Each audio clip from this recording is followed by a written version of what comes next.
IPTU mais baixo só até o dia 14 de janeiro. IPTU, a vida da cidade. Prefeitura de Belo Horizonte. Trabalho pela vida. A era da informação está no ar. Globo News, o seu canal de notícias. Olhe na direção do novo milênio.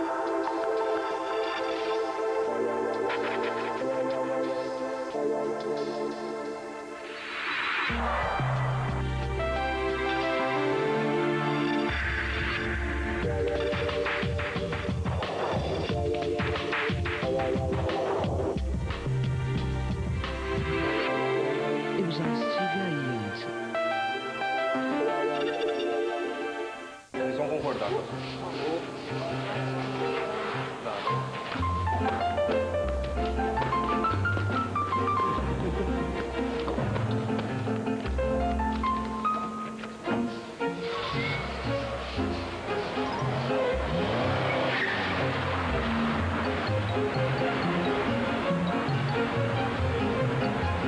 É difícil derrapar com classe A, mesmo que a pista esteja um sabão. Para ajudar você a memorizar o nome da Interlig, nós fizemos um jinglezinho, coisa simples, mas de forte apelo emocional. Vamos lá. Tá com saudade, ligue pra sua cidade. Tá com tristeza, ligue pra Fortaleza. Cachorro late, au, au, gato mia. Miau. Vamos ligar para a Hungria. Interligue, Interligue, lá, lá, lá, lá. Interligue, Interligue, uou, uou. Vem aí um jeito novo de fazer telecomunicações. Interligue, uou, uou.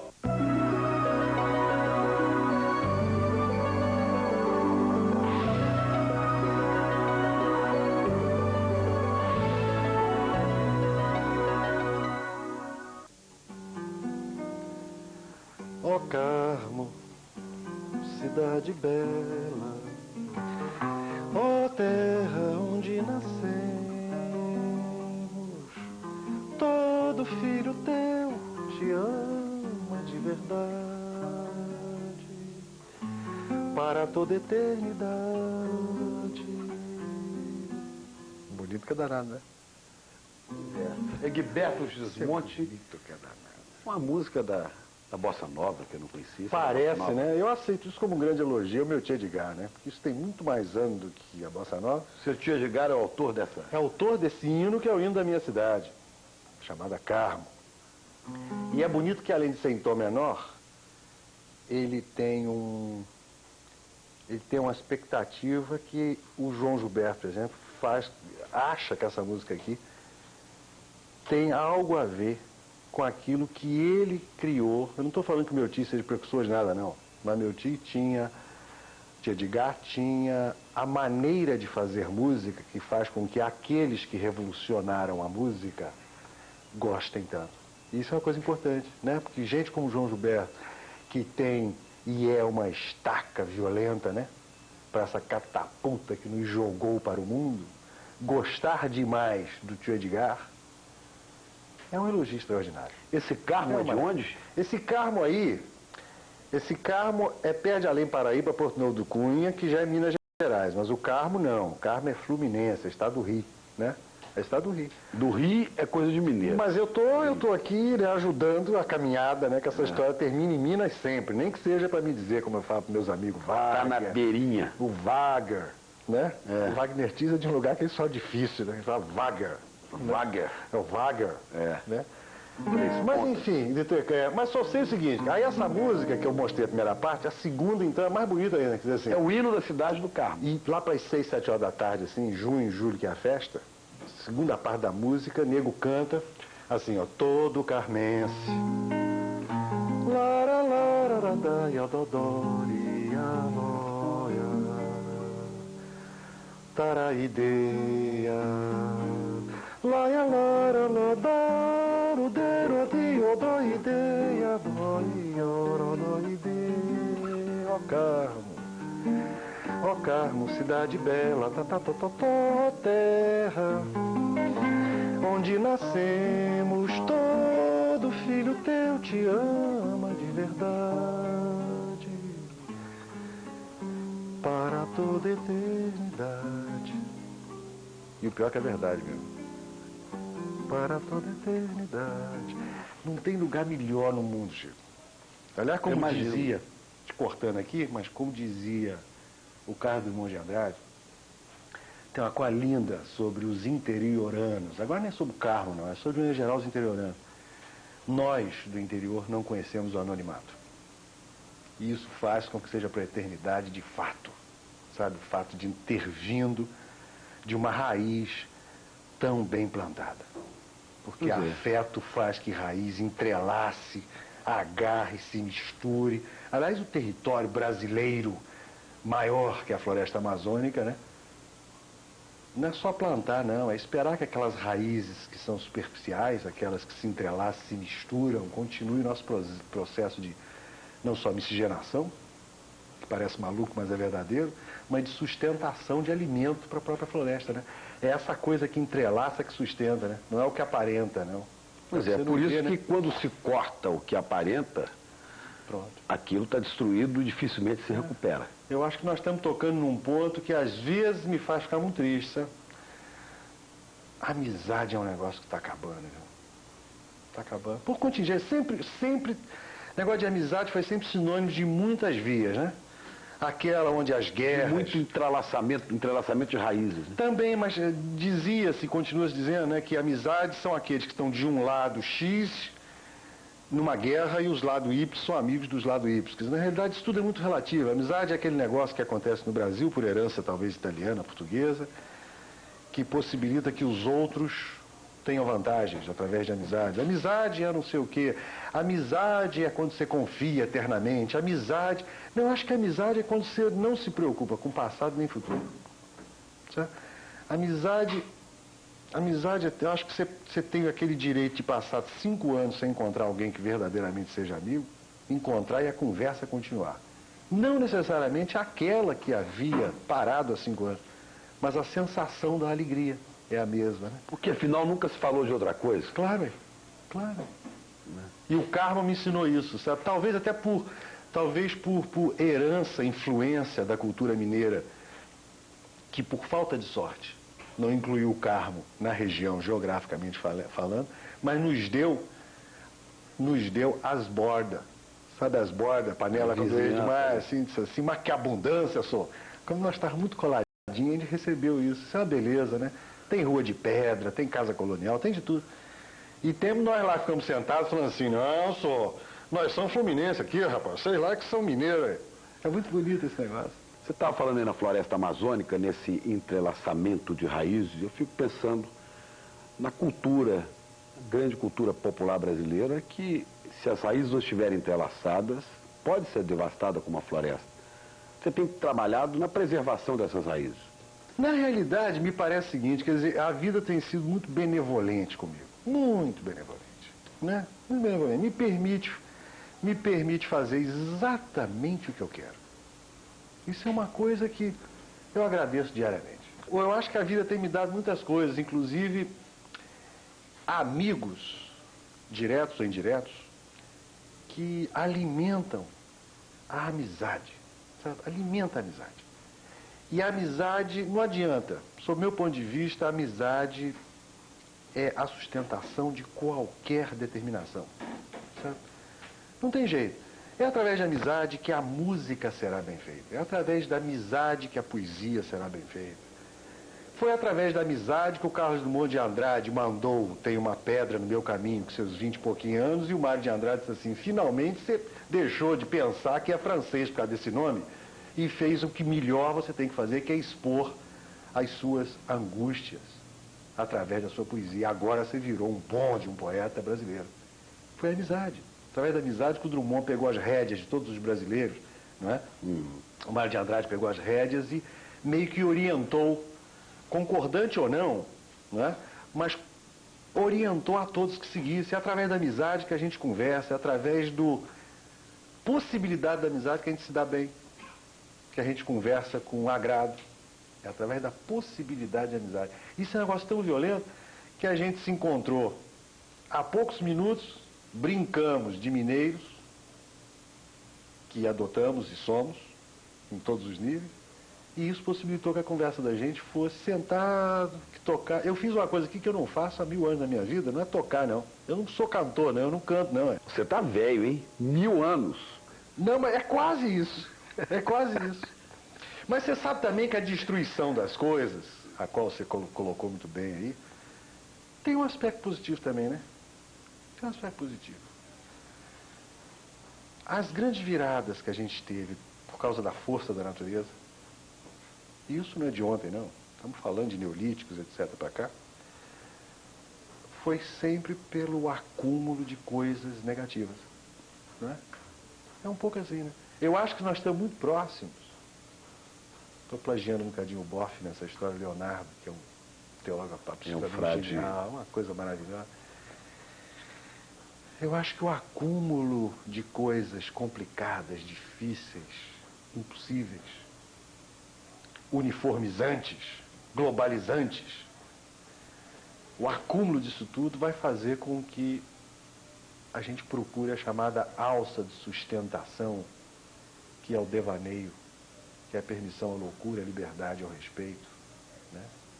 E sem sombra de dúvida, isso daí tudo dá naquele abismo que faz com que a gente acredite que o afeto, o respeito, a dignidade, moral, etc., são os entrelaços fundamentais a essa coisa sólida que a gente precisa, que é a própria sobrevivência, vida, etc.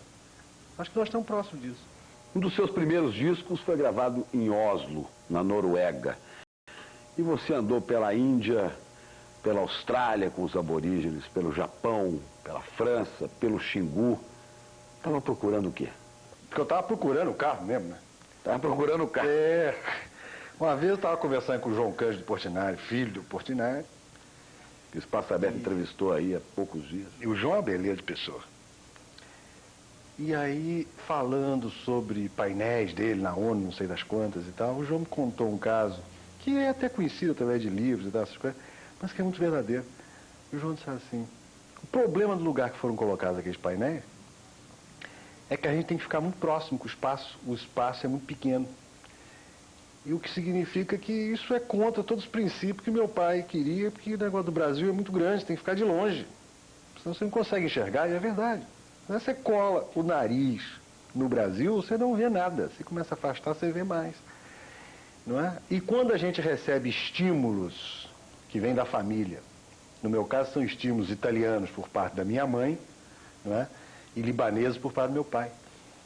Então, quando mistura... Quem nasceu lá? Meu seus pai, avós? Meus avós, quer dizer, o meu pai veio miudinho. Meu pai veio miudinho. E minha mãe já nasceu no Brasil, mas com família ainda em Catânia, essas coisas assim. Então, quando mistura esse tipo de estímulo, né? Quibe com macarrão, não sei o quê, e uma liberdade extraordinária, nós, eu e meus irmãos, dois mais velhos, tivemos uma educação muito singular. Eu venho descobrindo isso com o passar dos anos, quer dizer, estudamos todos, fomos alfabetizados, ao mesmo tempo estudávamos francês, porque o caso do meu pai, árabe, naquela época, Beirute, não sei das quantas, música. Seu pai tocava? Meu pai era um mau pianista. Era um mau pianista, mas era um ótimo libanês. O forte era o Tia Edgar na música? Não. Tia Edgar é o meu mentor, é o meu mentor espiritual, musical, é uma determinante na minha vida. Quer dizer, o sujeito que mora numa cidade que na época, Carmo, tinha 1000 e poucos habitantes, 1.600, vive uma vida inteira, tem vários filhos, os educa, sendo músico profissional. Você quer edição maior do que essa? Ele tocava o quê, hein? Tocava clarinete e era mestre de banda. Agora, o processo é que é muito bonito, quer dizer, de repente ele torna-se o compositor oficial da cidade, quer dizer, ele consegue trazer de volta o que acontecia em século XIX, numa cidade miudinha, fazendo um exercício de premiação a cada habitante com uma música no dia do seu aniversário, até que isso tornou o compositor oficial da cidade. E para chegar a ser o compositor e mestre da banda foi meio caminho, né? E assim por diante. Uma beleza. Então eu tive uma lição de que tudo é possível. Tudo é fácil. Tem que fazer muito bem feito. E se eu ouvir a vida inteira, meu pai dizia... Diziam lá em Minas que é custoso, né? Custoso também. Custoso demais da conta. Muito, muito custoso. Então eu aprendi essa lição, sabe, que me levou a sair meio meio desnorteado, correndo atrás daquilo que me parecia, porque eu nunca fiquei encantado com o tal do mar, porque mineiro verdadeiro eu não sou, mas eu ficava encantado procurando o mundo. Eu quero conhecer como é que é a França, como é que é a Itália, como é que é a Austrália, a aborígene, como é que é a Índia, como é que é a levitação, como é que é o Xingu. Vilas Boas, como é que é o Xingu? Cláudio, Orlando, cadê o Sapaim? Cadê o Ziolaptide? Jauá! Aí fui estudar Tupi do litoral, que nada tem a ver com Tupi-Guarani. Isso tudo querendo entender que o Tchê Edgar, quando disse pro Dondoca era o caixa da retreta, um dia nós estávamos sentados assim, eu devia ter 7 anos, nunca esqueci isso. Dondoca passou em frente à retreta, ensaio da banda, de tardinha. Diga, tô te avisando que eu não posso vir no ensaio, porque eu tenho que consertar a porteira lá na Fazenda Zé Moura, viu? Diga assim, Dondoca, eu te falar uma coisa aqui, ó. Se você vier, melhora, viu? Se você não vier, continua bom. Eu levei 20 anos de viagem por esse mundo afora para entender isso. Outros tanto para entender coisas que eu ouvia falar e que depois ouvi em forma de poesia, do Manel de Barros. Sabe essa história do Manel? Estou interessado na formiga que está embaixo da folha atrás da árvore. A poesia, né? Do nada, essas coisas do coisa. Gramática expositiva do No fundo não é para entender a formiga, é só para olhar para ela. E para ter a expectativa de que atrás daquela árvore tem uma folha e embaixo tem uma formiga, que é a expectativa de que tem coisa viva sempre. Eu só não vejo se eu não quiser, né? Eu levei anos da minha vida viajando para descobrir que lá no Carmo, recente, que eu encontrei o doutor Alípio, que é o médico da cidade, não da família. Que nessa altura já vinha com uma enfermeira numa das alamedas da pracinha, que nada é mais do que aquelas alamedas retangulares e os cruzadinhos com repuxo no meio. Vinha a doutora Alípia andando com a enfermeira e eu com a tia Vilma. Isso há alguns anos atrás. De repente a gente para em frente a ele, tia Vilma diz, bom dia, doutor Alípia. Ele diz, você é mesmo a Vilma. Ô, menina, vai. Me olha e diz assim, e quem é esse menino aí ao seu lado? Isso tem poucos anos. Ela disse assim, ô, Tuarito, isso aqui é o Betinho. Betinho? Sim, é o filho do Camilo da Ruth. Ô, menino, o que você está fazendo aqui? Vai para casa estudar. Seu pai me disse que você é muito musical. Viu, esse menino tem muito talento para música, viu? Isso é a essência da vida. Se eu tinha rejuvenescido através das descobertas que o Carmo fez, diretas ou indiretas, este néctar que me foi dado pelo Dr. Alípio rejuvenesceu-me 150 anos. Aqueles 1000 lá que eu me reportei agora mesmo, que você disse assim, tá velho, eu só não respondi que eu esperava chegar agora, eu estava. Agora não estou mais. Se contar os 150... Não, porque do jeito que tem 1000 pode ter 13 também, né? Pode ter 48, pode ter 50 e não sei quanto, né? E nessas andanças aí pela Índia e por outros lugares, isso aí era uma busca de coisas interiores? Era a busca do seu lado místico? Eu gosto de saber coisas que eu não sei. Eu gosto de boas questões, mais até do que boas respostas. Eu gosto de boas questões, sabe? E questões musicais como essa da Índia, que eles chamam de música clássica, mas ela só é clássica porque todo mundo conhece, isso é uma coisa genial. Eu digo, eu quero ver isso de perto. E eu acabei indo à Índia algumas vezes, mais de uma. E é evidente que eu não sei da Índia o necessário para fazer discurso nenhum, mas eu aprendi uma coisa na Índia que é genial. Porque se essa música chamada clássica, que são estas ragas, né, são clássicas porque todos conhecem, como é que eles mantêm isso vivo? E descobri que eles têm um negócio chamado teatro popular, que faz com que grupos de teatro, de atores, de músicos, rodem o país de cabo a rabo, 12 meses por ano, onde tem pessoas que falam textos sagrados e outros que tocam as ragas e o povo fica todo sentado no chão, ouvindo e vendo. Eu digo, quer dizer que o alimento é diário. Claro que a memória tem que ser alimentada. Através deles eu vinha descobrir um bocadinho que eu preciso, como toda e qualquer pessoa, eu preciso de alimentar a minha memória, nem que seja memória afetiva o tempo todo. E às vezes eu acho um pedaço do Carmo, lá em Bombaim, às vezes acho naqueles morros lá, aquelas grandes pedras que tem na Austrália, quando vou visitar os aborígenes. Achei quando conheci o Sapaim, mentor espiritual da tribo Yualapiti. Tive algumas vezes com ele, hoje a gente é grande amigo. E como é que achei o Carmo? Porque eu não sou índio, eu só gosto. Eu só gosto dessa cultura que preserva a gente. E que está em toda parte. Claro, não é? Quando o Sapaí me introduzindo a floresta amazônica, usando 2 ou 3 palavras, que na época ele só falava 2 ou 3 em português. Quando ele disse para mim para ficar parado em frente à mata, antes de nós entrarmos mata dentro, eu imaginei que ele quisesse que eu ouvisse o canto da mata. Passados anos, eu concluí que não era ouvir canto de mata coisa nenhuma. Isso é uma bobagem minha. Na realidade, ele estava querendo que eu fizesse uma reverência àquilo que era vivo. E isso é determinante, que se você faz reverência às pessoas quando as conhece, a relação pode ser muito mais saudável, que inicia-se através do respeito. Se você canta, entre aspas, eu estou usando entre aspas para falar dos índios, quando você para diante de uma coisa viva e se entrega, você está cantando a própria existência e o outro é recíproco, enfim, essa atitude, a relação tende a se entrelaçar com mais firmeza e segurança. Então eu tenho aprendido isso. E por que eu aprendo para descobrir o karma? Porque o karma é a única possibilidade que eu tenho de assistir o mundo aí. Os índios, aborígenes, amigos, pessoas, músicos, o diabo que seja, me ensina muito mais do que música, né? Muito mais, muito mais. Por quê? Porque nós estamos falando de coisas que são fundamentais, essenciais. Nós estamos falando de vísceras existenciais e música nenhuma que eu possa fazer é tão importante feito a sensação do aprendizado, a descoberta do aprendizado. Eu posso te dar exemplos práticos. Mas a música toda vem de lá. Eu não sei de onde é que vem, não é? Quer dizer, aliás, eu aprendi com o passar dos anos. De onde vem para onde? Não, eu não estou preocupado. Eu tenho uma fé extraordinária e ela não é necessariamente católica, apostólica, romana, não. Eu tenho fé no ser humano, né?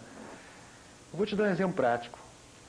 Depois de Índia, de Xingu, de amigos, do diabo que o valha, eu fiquei forte e liberto o suficiente para fazer uma proposta completamente caótica a Odeon, EMI Odeon, enquanto artista. Eu disse assim, eu estou saindo da companhia e quero comprar todas as matrizes dos discos. Eu já sabia que era quase impossível, porque todos tinham me dito, o Chico, não sei o quê, todo mundo tinha lá, o Gil, enfim, todo mundo tentou comprar, não conseguia. Resumo da história, a convivência com essa liberdade toda que eu tive através dessas pessoas, me deu liberdade, a compreensão do meu despreparo, da minha ignorância, mas ao mesmo tempo do meu desejo. Resumo da história, 1 ano e meio depois, através de Pedro Guimarães, estudo de direitos, etc., eu acabei chegando à Inglaterra, que é a central da EMI, comprando todas as matrizes mesmo. E para isso fiz uma gravadora que hoje grava brasileiros que não têm acesso a companhias grandes e distribui em 32 países. Ponto. Eu tenho um desejo sempre muito grande, não é? E desejo coisas grandes. Coisas grandes, assim, tipo assim, eu quero muito conhecer o Sapaim. Ah, mas eu não descansei enquanto eu não fui parar na Iualapiti para conhecer o Sapaim. Bom, não tem como não falar disso. Você está fazendo agora a música, você está preparando a música, ou está fazendo, quer saber como é que está isso, para o filme do Rui Guerra, para o Estorvo, né? Baseado na obra do Chico, do Chico Buarque de Holanda. Como é que está isso? Está andando? Isso agora ficou pronto. Levou um tempo danado, porque fazer um filme em cima do Estorvo do Chico é difícil. Para não ir muito longe, tem o próprio Benjamin do Chico, que tem cara de filme. Falei para Rui, mas Rui, por que não fez o Benjamin? Ele disse assim, porque ali já é filme pronto, até você que não faz cinema já viu um filme, por que eu vou fazer? Eu tenho que fazer o que você não viu. Esse Estorvo eu disse para o Rui aceitou como elogio. Eu disse, Rui, esse filme, depois que eu vi pela primeira vez, me dá a sensação de ser, no parâmetro do Rui Guerra, qualitativo do Rui Guerra, ser um anjo exterminador do Buñuel. Não sei se você lembra, se alguém que está assistindo a entrevista lembra desse filme, que é um filme que fala da impossibilidade inexplicável do ser humano. Por isso levou tanto tempo para ser feito e, por consequência, a música também, porque eu sou um servidor do Rui Guerra, e a amizade da gente é tão grande que eu me transcendo a tudo e viro um servidor pura e simples, como tem de ser o músico que musica cinema, né? Bom, eu gosto de coisas grandes e impossíveis também. O espaço é aberto, o tempo tem um limite, e eu queria só que você mostrasse um pedacinho, alguma coisa ligada a estorvo, se fizesse algum som pra gente. Som também que falasse um pouco dessa tentativa precária de diálogo. Pô, eu vou te falar uma coisas coisa. de cena. Essa conversa tá tão gostosa que eu tô tocando num violão que não é o que eu toco um violão de 10 cordas. Tô na minha casa assim, mas o violão tá lá longe, deixa ele quieto lá. Né? Seu violão é acessório. Representar alguma coisa do estorvo é difícil. Agora, tem uma coisa no estorvo que eu acho excepcional, que você acha que está sempre vendo a mesma coisa. E se você prestar atenção, ela só parece ser a mesma coisa, mas não é. Cada vez que você olha, mesmo que seja uma coisa estática fisicamente, cada vez que você olha, o seu olho é diferente, o seu ponto de vista é diferente. O estorvo tem muito isso. E uma das a história coisas... do Rio debaixo da ponte. Pronto. E tem uma coisa que acontece na música do estorvo, que não é exatamente a música do estorvo, mas que acontece, que eu acho que se define num negócio que sempre parece ficar igual, mas que não é, que é assim.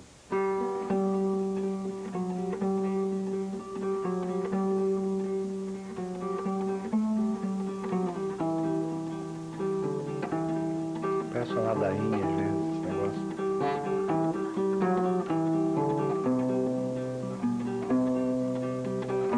Isso pode ser alegre, pode ser triste, pode ser o que você quiser.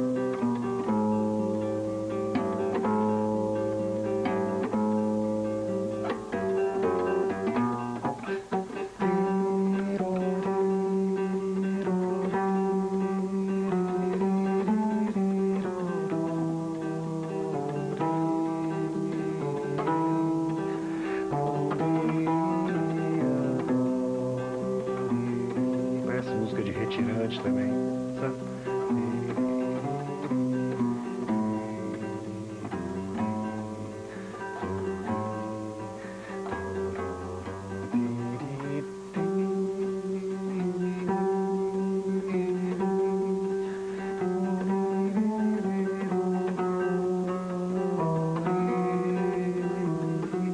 E vai sempre esse ciclo. Aliás, isso me lembra também aquele som de roda de carroça de boi que faltou óleo, que é a trilha sonora do Vidas Secas. Sabe aquela roda que fica... A roda do carro de boi. Claro, me lembrou. Acho que a música do estorvo, que foi feita com muitos instrumentistas, às vezes tocando a mesma nota durante 40 segundos, 50, 60... Mas aí um toca clarinete, ou toca violoncelo, ou toca viola, ou toca não sei o quê. E cada hora a nota parece uma coisa diferente, assim, certo? Mas no fundo, tudo é o mesmo Carmo, Cidade Bela. Beleza de definição. Maravilha. Obrigado por essa aí. Ó Carmo. Obrigado, Chico. Cidade Bela.